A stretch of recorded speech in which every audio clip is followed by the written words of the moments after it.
안녕하세요. 강은희 유리작가입니다. 오늘 여러분과 환경오염에 대해서 알아보고 어떻게 하면 해결할 수 있는지 그 방안에 대해서 생각해보는 시간을 가져보려고 합니다. 그리고 해양 쓰레기를 비치코밍하여 시글라스, 바다의 유리를 찾고 쓸모없어져 버려지는 유리병들의 가치를 담아 업사이클링하여 나만의 멋진 액자를 제작해 보겠습니다. 버려진 사물의 가치를 예술로 재탄생시키는 업사이클링 아트를 중심으로 환경 보호의 중요성을 느낄 수 있는 시간이 되기를 바랍니다. 이렇게 쓰레기로 인한 환경오염은 우리가 생각하는 것보다 심각한데요. 우리가 지구를 위해 할 수 있는 일을 찾아볼까요? 비닐봉지나 일회용 플라스틱 사용을 줄이기 위한 노력, 음식물 쓰레기 등 생활 쓰레기를 조금씩 줄여나가고 재활용품 분리수거를 잘하는 것 또한 우리의 지구를 살리는 길입니다. 그중 재활용할 수 있는 유리병에 대해서 알아볼까요? 한 해 국내에서 제조되는 유리병의 양은 66만 톤 가량이며 전체 생산량의 70%가 세척이나 분쇄 후 재활용됩니다. 나머지 30%, 즉 연간 1인당 약 23병 가량이 재활용되지 않고 있습니다. 재활용되지 못한 병들 중 상당수는 잘게 깨져 수거가 불가능한 상태로 조각이 되어서 세상을 떠돌게 됩니다. 바다에도 많은 유리 조각들이 있습니다. 비치코밍이란 바다 위를 부유하다 해안선과 조류의 방향을 따라 해변에 표류하게 된 물건들을 줍는 행위를 뜻하는데요. 어린 시절 바닷가에 조개 껍데기를 줍던 행위도 비치코밍의 일종입니다. 바다 유리는 모래사장 속을 조금만 주의 깊게 찾아보면 금방 찾을 수 있습니다. 바다의 유리병들은 뾰족뾰족했던 친구였다가 넓고 넓은 바다의 품에서 동글동글해집니다. 30년에서 40년간 자갈과 함께 파도에 휩쓸려 깨지고 마모되어 광택을 잃어버린 유리 조각은 이렇게 아름다운 바다 보석이 된답니다. 이 아름다운 바다 보석을 동글이라고 이름 지어 주었습니다. 바다에 가게 된다면 지구를 위해 비치코맹에 참여해보고 동글이를 찾아보는 것은 어떨까요? 우리가 해양 오염으로부터 지구를 구하기 위해 바닷가에서 유리 조각을 줍는 행동이 우리의 소중한 환경을 지키는 첫 걸음이 될 것입니다. 재활용이 되지 않는 유리병은 와인병, 얀주병 혹은 짙은 푸른병 등이 있는데요. 이것들은 모두 매립지로 보내져 땅속에 그대로 묻히게 됩니다. 우리가 버린 유리병들은 분해가 되지 않는 성질 때문에 토양을 오염시키고 각종 환경 문제를 일으키게 됩니다. 또한 유리병을 자연히 소화시키기 위해서는 4,000년의 시간이 걸린다고 합니다. 이러한 폐유리병의 생명을 연장시킬 수 있는 방식을 찾아보기로 했습니다.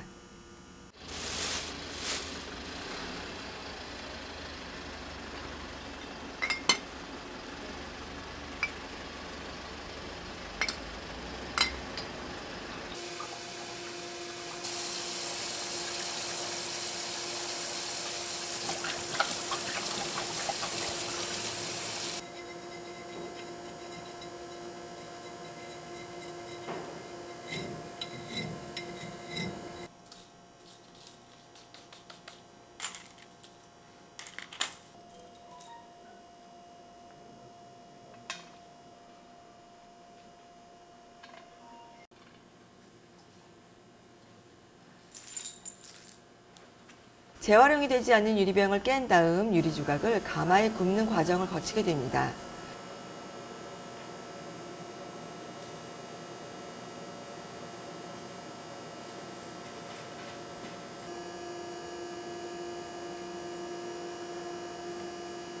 한 번 구운 유리들은 반짝반짝 빛나고 모서리가 둥글게 변해서 아름다운 보석과 같습니다. 모양도 색깔도 알록달록 예쁩니다. 이 유리 조각들은 반짝이라고 이름 지어 주었습니다. 생활 속에서 버려지는 폐유리를 사용해서 작품을 제작하여 쓰레기를 조금이라도 줄인다면 지구에 도움이 될 것입니다. 이렇게 탄생한 동글이, 반짝이 액자 만들기는 버려지는 유리병에 생명을 불어넣어 액자를 제작해 볼 수 있습니다.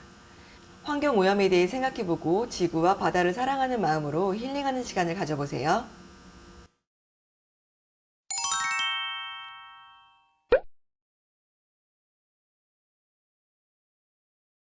재료를 살펴보도록 하겠습니다. 재료는 우선 캔버스 액자가 있는데 캔버스 액자는 직사각형 액자, 정사각형 액자 두 가지가 있어요. 이 둘 중에서 먼저 하시고 싶은 거 먼저 선택하시면 되고요. 그리고 캘리그라피 컬러 붓펜 세트가 있어요. 힘과 속도에 따라서 다양한 굵기 표현이 가능한 타입이고요. 그리고 스케치할 수 있는 종이가 있습니다. 정사각형, 직사각형, 그리고 3개의 종이 봉투가 들어있을 거예요. 이 안에는 바다유리 동그리와 반짝이가 있습니다. 마지막 봉투에는 조개와 자갈들이 있어요. 그리고 붙일 수 있는 목공풀, 스케치할 때 필요한 연필과 지우개가 있습니다. 그러면 재료를 탐색해 보도록 하겠습니다. 먼저 동그리를 살펴볼게요. 동그리는 처음에는 뾰족뾰족했던 아이지만 파도와 모래와 자갈에 의해서 점점 마모가 되고 깎이면서 이렇게 동글동글하게 변한 유리입니다. 만져보면 굉장히 부드러운 느낌을 받을 수가 있어요. 자, 동그리도 한번 살펴보시고요. 이번에는 반짝이를 살펴보도록 하겠습니다. 반짝이는 앞뒤가 있어요. 뒷부분은 약간 우둘투둘한 요철이 있고요. 앞부분은 더 반짝반짝 매끈한 부분이 있을 거예요. 손으로 만져보면서 앞이 어딘지, 뒤가 어딘지 살펴보고요. 그리고 얼마나 부드럽고 매끄러운지 반짝이도 한번 살펴보세요. 마지막으로 바닷가에서 수집한 조개들과 그리고 자갈이 있습니다. 자, 이렇게 동그리, 반짝이, 자갈과 모래를 이용해서 어떤 작품을 만들 수 있을지 구상해 보도록 하겠습니다. 이제부터 동그리, 반짝이, 그리고 다양한 자연 재료를 이용해서 최대한 어떤 작품을 만들 수 있을까 한번 상상력을 발휘해 보도록 하겠습니다.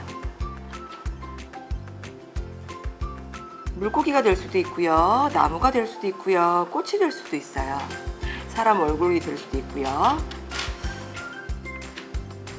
선생님은 이렇게 보니까 새 모양처럼 만들 수 있을 것 같아요. 동그리 새, 반짝이 새 5마리 정도 한번 만들어 보도록 할게요. 자, 우선은 종이 위에 스케치를 한번 해보도록 하겠습니다.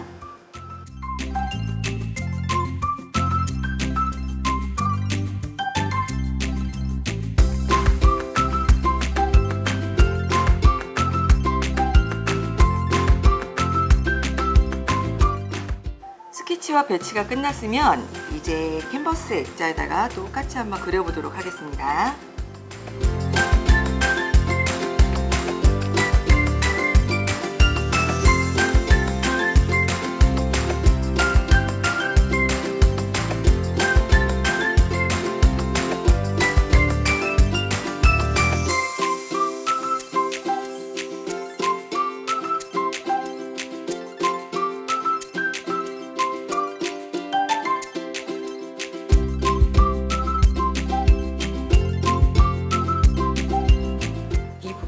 여러 가지 색깔을 덧칠해서 사용해도 괜찮아요.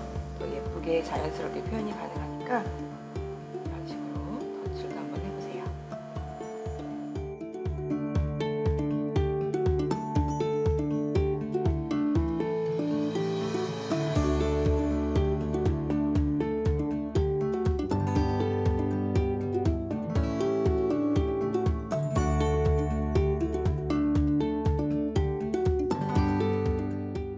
이렇게 충분히 배치가 끝났으면 그 다음에는 목공풀을 이용해서 붙여보도록 하겠습니다. 자, 이쪽은 넓게 나오는 부분, 그리고 반대쪽은 좁게 나오는 부분. 우리는 좁게 나오는 부분을 사용할게요. 캔버스에 닿는 부분이 어딘가 잘 살펴본 후에는 이렇게 목공풀을 적당히 짜서 이렇게 올려놔 주시면 돼요.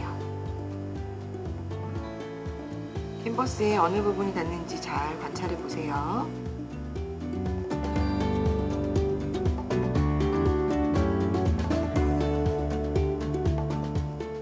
이 목공풀이 다른 데 묻었다고 너무 걱정하지 않아도 됩니다. 목공풀은 나중에 다 건조가 되는 후에는 투명하게 변하니까요.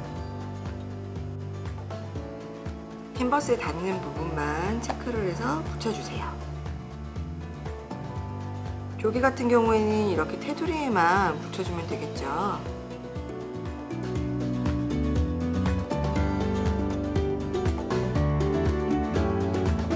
마지막으로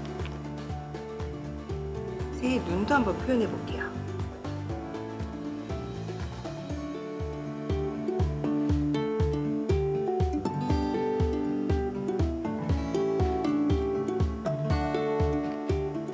자, 이렇게 해서 완성되었습니다.